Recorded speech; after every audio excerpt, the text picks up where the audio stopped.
1. Introducción al pensamiento científico. El reconocimiento de argumentos. Material de lectura. 1. Variedades de usos lingüísticos. El primer concepto que presentamos es el de argumento. De modo preliminar, diremos que un argumento es un fragmento de lenguaje, ya sea escrito u oral. La aclaración que hemos de hacer es que no todo fragmento del lenguaje es un argumento. Esto indica que la anterior caracterización revela una condición necesaria pero no suficiente de la noción de argumento. El lenguaje puede ser usado con propósitos muy diversos y el argumentar es uno de ellos. Dicho de otro modo, no siempre que hacemos uso del lenguaje estamos argumentando. Consideremos los siguientes ejemplos que ilustran algunos de los múltiples usos que puede darse al lenguaje. Solo algunos de ellos contienen argumentos. Podría determinar cuál es uno. Flan de dulce de leche, poner en una cacerola 1,5 litros de leche, 300 gramos de azúcar refinada y una barrita de vainilla, dejar hervir hasta que se reduzca a la mitad, tome un poco de calor y esté algo espeso, retirar esto, agregar 10 yemas y 2 huevos batidos ligeramente, revolver todo bien, poner en una budinera caramelada y cocinar en horno muy suave a baño María. Una vez frío, se desmolda. Para caramelar la budinera se pone en una cacerolita 50 gramos de azúcar, se coloca al fuego hasta que se derrita y se unta con esto la budinera. C. de Gandulfo, p. 1955, el libro de Doña Petrona. Recetas de arte culinario, Buenos Aires, Fabril Financiera 2. Todos los hombres desean por naturaleza saber. Así lo indica el amor a los sentidos, pues, al margen de su utilidad, son amados a causa de sí mismos, y el que más de todos, el de la vista. En efecto, no solo para obrar, sino también cuando no pensamos hacer nada, preferimos la vista, por decirlo así, a todos los otros. Y la causa es que, de los sentidos, este es el que nos hace conocer más y nos muestra muchas diferencias. IPC, el reconocimiento de argumentos, material de lectura 1-2 Aristóteles, Metafísica, libro I, capítulo 1-3. Al despertar Gregorio Samsa una mañana, tras un sueño intranquilo, encontróse en su cama convertido en un monstruoso insecto. Hallábase echado sobre el duro caparazón de su espalda, y al alzar un poco la cabeza, vio la figura convexa de su vientre oscuro, surcado por curvadas callosidades, cuya prominencia apenas si podía aguantar la colcha, que estaba visiblemente a punto de escurrirse hasta el suelo. Innumerables patas, lamentablemente escuálidas en comparación con el grosor ordinario de sus piernas, ofrecían a sus ojos el espectáculo de una agitación sin consistencia. Kafka, Franz, 1996, La Metamorfosis, Buenos Aires, Losada 4. Afirmó, pues, que si las dos partes del universo mencionado anteriormente, la superior, celeste, gozara hoy de movimiento diario, tal como es el caso, mientras que la inferior, sublunar, permaneciera en reposo, y si mañana se invirtiese la situación y la parte inferior gozara de movimiento mientras que la otra, el cielo, careciera de él, seríamos incapaces de percibirnos en lo más mínimo de tal mutación, pues lo mismo veríamos hoy que mañana. De forma totalmente idéntica a lo que le sucede a un hombre a bordo de una nave que cree ver en movimiento los árboles situados en la orilla. Nicolás de Oresme, citado por Guillermo Boido, 1996, Noticias del planeta Tierra. Galileo Galilei y la revolución científica, Buenos Aires, AZ.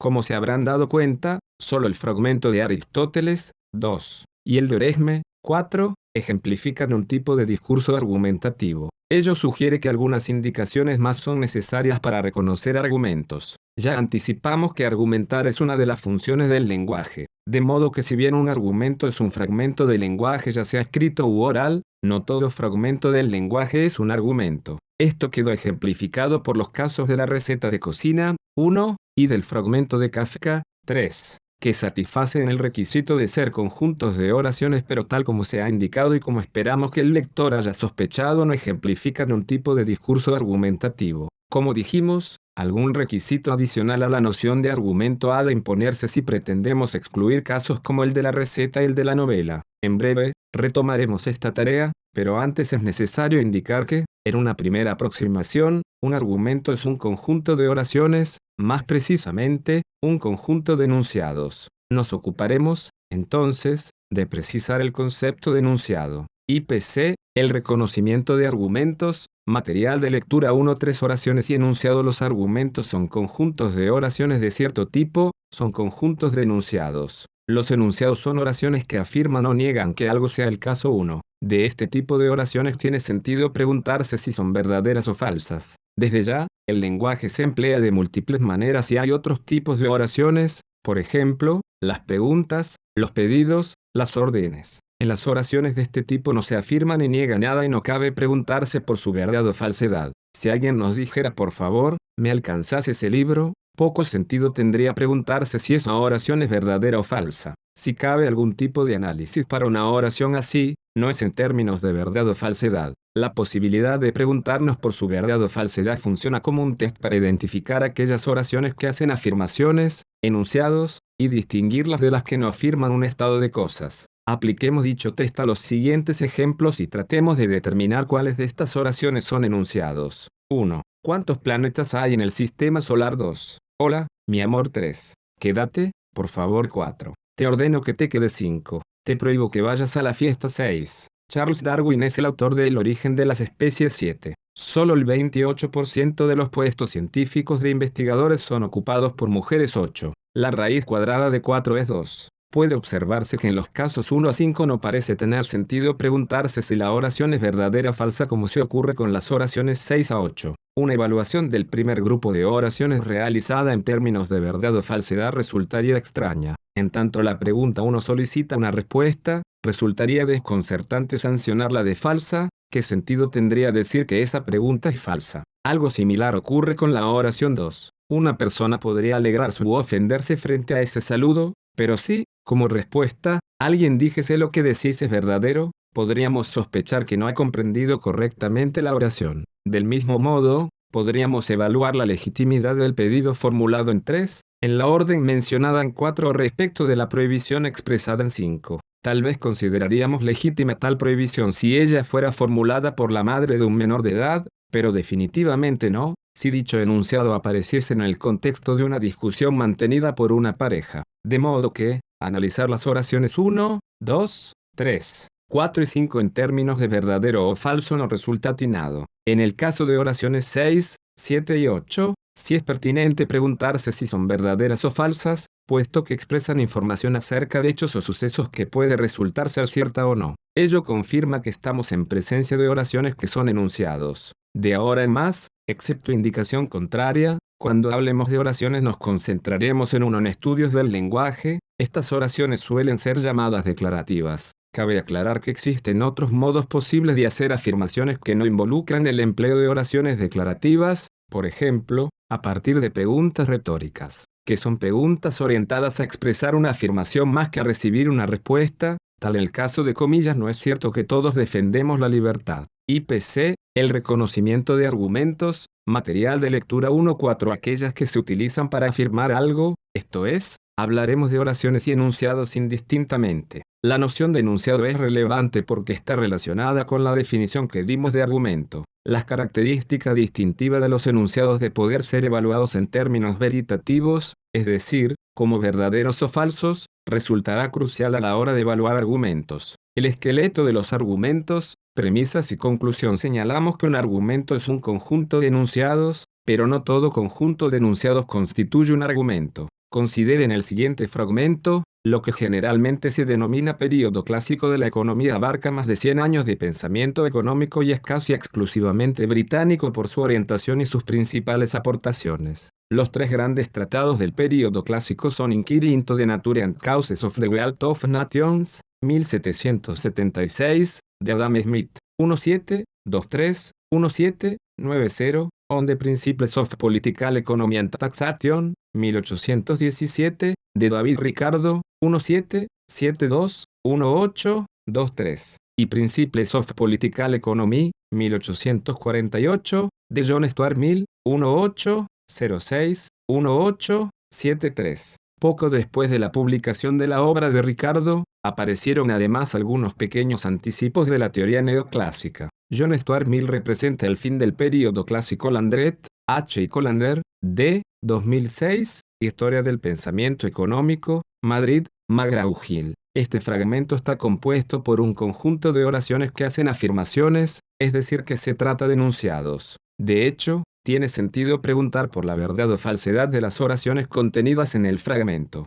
Sin embargo, no parece ser un argumento y, de hecho, no lo es. De modo que es necesario precisar la noción de argumento. Un argumento es un conjunto de enunciados que mantienen una estructura. En un argumento hay premisas y conclusión. Las premisas pretenden sostener, abonar, establecer, dar razones a favor de la conclusión. Los fragmentos de Aristóteles, 2, y de Oresme, 4, antes presentados son efectivamente argumentos, pues poseen la estructura premisas-conclusión. Estos fragmentos cumplen con las condiciones que estipula la definición de argumento, que se ofrece a continuación. Un argumento es un conjunto de enunciados en donde alguno o algunos de ellos se esgrimen como razón a favor de otro que pretende ser así establecida. A los primeros se los denomina premisas, al último, conclusión. IPC, el reconocimiento de argumentos, material de lectura 1.5. En primer lugar, hacemos notar que, para hablar de argumentos, deberemos reconocer una o más premisas y una conclusión 2. En términos generales, cuando hablamos de las premisas,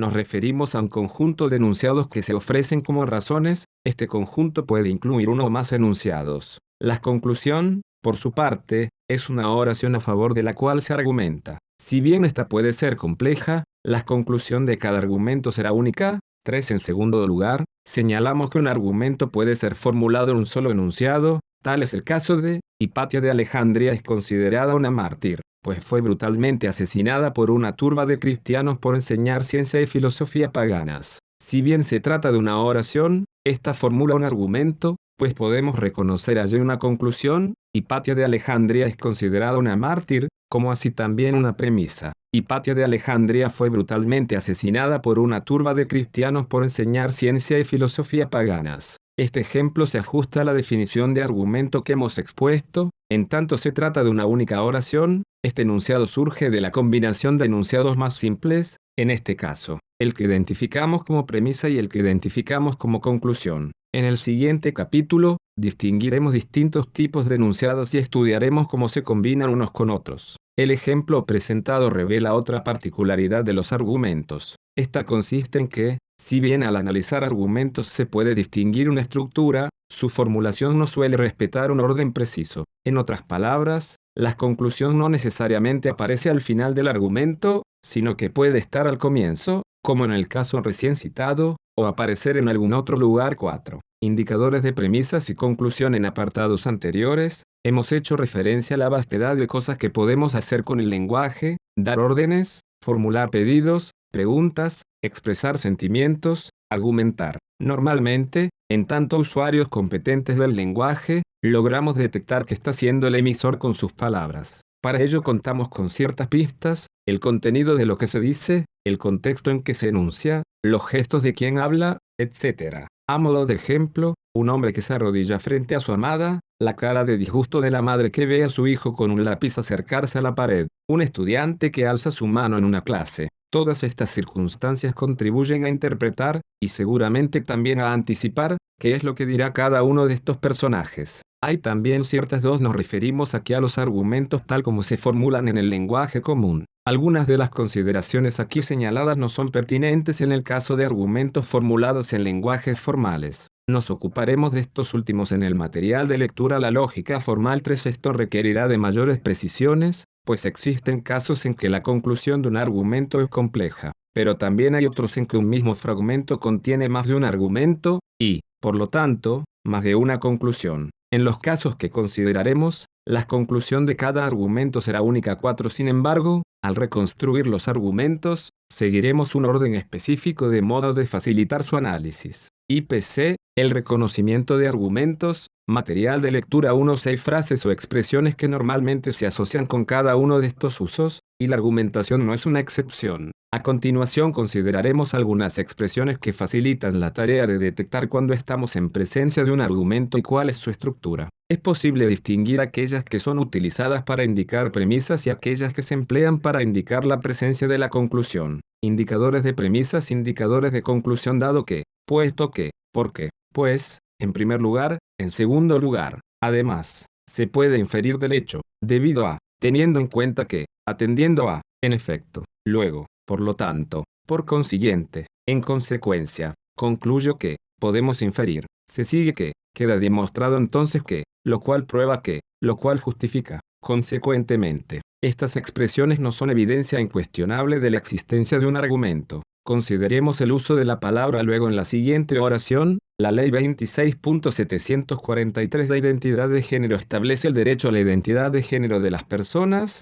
Fue sancionada el 9 de mayo de 2012 y, luego, promulgada el 23 de ese mes. No hay aquí argumento alguno y la expresión luego no funciona como indicador de conclusión, sino como conector temporal. Pero en la gran mayoría de los casos, las expresiones citadas anteriormente suelen funcionar como indicadores de premisas o de conclusión. Por otra parte, muchas veces no aparecen estos indicadores explícitos. Habremos de atender, entonces, a qué se afirma en el argumento, cómo se articula y en qué contexto se formula. Oraciones y proposiciones. En el marco de la lógica, se suele hacer una distinción entre las oraciones y lo que ellas expresan. Dicha distinción apunta a diferenciar el soporte material, la oración, el enunciado, de aquello de lo que las oraciones afirman. Suele llamarse a esto proposición. Consideremos los siguientes ejemplos. 1. Barbara McClintock realizó importantes aportes a la genética. 2. Importantes aportes a la genética fueron realizados por Barbara McClintock.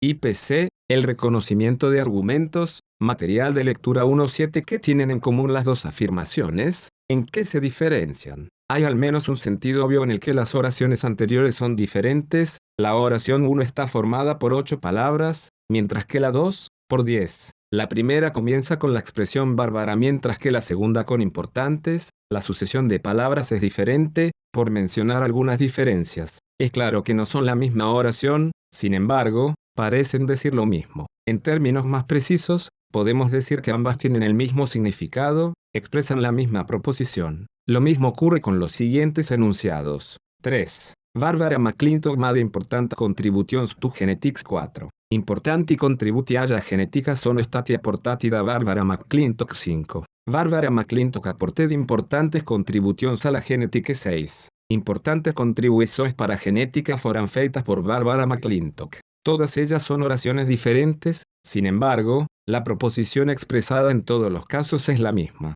Este punto resultará de importancia al momento de reconstruir argumentos, pues esa tarea exige atender a las proposiciones y no a las oraciones. Por tal razón, en la reconstrucción de argumentos es posible parafrasear las oraciones o enunciados. En ocasiones, deberemos omitir expresiones o partes de oraciones que resulten irrelevantes para la evaluación del argumento. En otras ocasiones, deberemos agregar expresiones para dar con enunciados con sentido completo. Teniendo en cuenta lo anterior, dadas dos oraciones, es posible establecer cuando ellas expresan una misma proposición y cuando expresan proposiciones distintas. Consideremos la siguiente oración. 7. Los aportes de Rosalind Franklin fueron cruciales para descifrar la estructura de la molécula de ADN, pero fueron James Watson, Francis Crick y Maurice Wilkins quienes recibieron en 1962 el premio Nobel por su trabajo. ¿Cuál o cuáles de las siguientes oraciones expresan la misma proposición que la oración 7.8? Es verdad que los aportes de Rosalind Franklin fueron cruciales para descifrar la estructura de la molécula de ADN,